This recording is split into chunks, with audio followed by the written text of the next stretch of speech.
वो यहाँ पर है। And where the Spirit of the Lord is, there is liberty. और जहाँ पर परमेश्वर का आत्मा है वहाँ पर आजादी है। That means tonight you can expect freedom from everything that has been tormenting you for years. इसका मतलब आज रात आप आजादी की उम्मीद कर सकते हैं हर उस बात से जो आपको सालों से सताती आई है। No matter what it is. चाहे वो कुछ भी क्यों ना हो। If it's sickness or disease. अगर वो बीमारी, if it's an addiction, कोई बुरी लत है, if it's depression, तनाव है, no matter what that is. चाहे वो कुछ भी क्यों ना हो। But because the Spirit of the Lord is in this place. क्योंकि परमेश्वर का आत्मा यहाँ पर है आज। There is freedom. आजादी है। There is liberty. स्वतंत्रता है। Can you say this after me? Tonight is my night. क्या आप मेरे साथ कह सकते हैं आज मेरी रात है? Come on, say it as if you believe it. Tonight is my night. पूरे दिल से कहे आज मेरी रात है। Amen.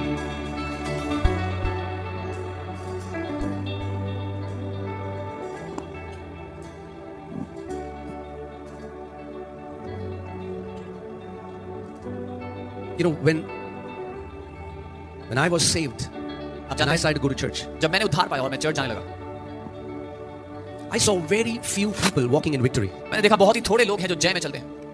I saw majority of believers were depressed. मैंने देखा ज्यादातर विश्वासी डिप्रेस थे। They were bound by devils. शैतानों से बंधे हुए थे। And there was no evidence of victory in their lives. और उनकी जय में, उनके जीवन में जय का कोई सबूत नहीं था।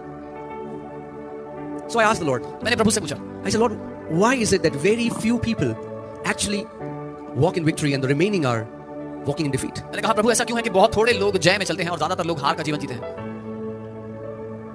And he opened my eyes and gave me an answer from the scripture. और उसने मेरी आंखों को खोला और मुझे वचन से उत्तर दिया। It is not God who decides that some people will thrive, they will flourish, and others they will live from one struggle to another struggle. ये परमेश्वर नहीं जो तय करता है कि कुछ लोग हमेशा परेशानी में रहेंगे, संघर्षों में रहेंगे, लेकिन कुछ लोग जय में चलेंगे अपने जीवन में। Your heavenly Father has this one will for you in every area of your life. आपके स्वर्ग के पिता की आपके लिए ये एक इच्छा है आपकी जिंदगी के हर एक क्षेत्र में। And that is victory. और वो है जय। Victory. जय। Victory. जय। No matter where you are. चाहे आप कहीं भी क्यों ना हो। No matter what you do. चाहे आप कुछ भी क्यों ना करते हो। His will for you is to walk in absolute, unquestionable victory in the name of Jesus. उसकी इच्छा आपकी जिंदगी के लिए ऐसी जय है जिस पर कोई सवाल नहीं उठा सकता। Well, then the question comes. तो फिर सवाल ये है, how can we walk in that victory? हम कैसे उस जय में जिएं? Should we beg God to give us victory? क्या हम परमेश्वर से भीख मांगे कि वो हमें जय दे? Should we fast more? क्या ज्यादा उपवास करें? What should we do that we can walk in this victory? हम क्या करेंगे हम इस जय में चल पाएं? Tonight I want to teach you something that is more precious than any gold and silver. आज रात मैं आपको वो सिखाना चाहता हूं जो किसी भी सोने या चांदी से कई ज्यादा कीमती है। And if you can learn that tonight, और अगर आज रात आपने ये सीख लिया, your life will be filled with the evidence of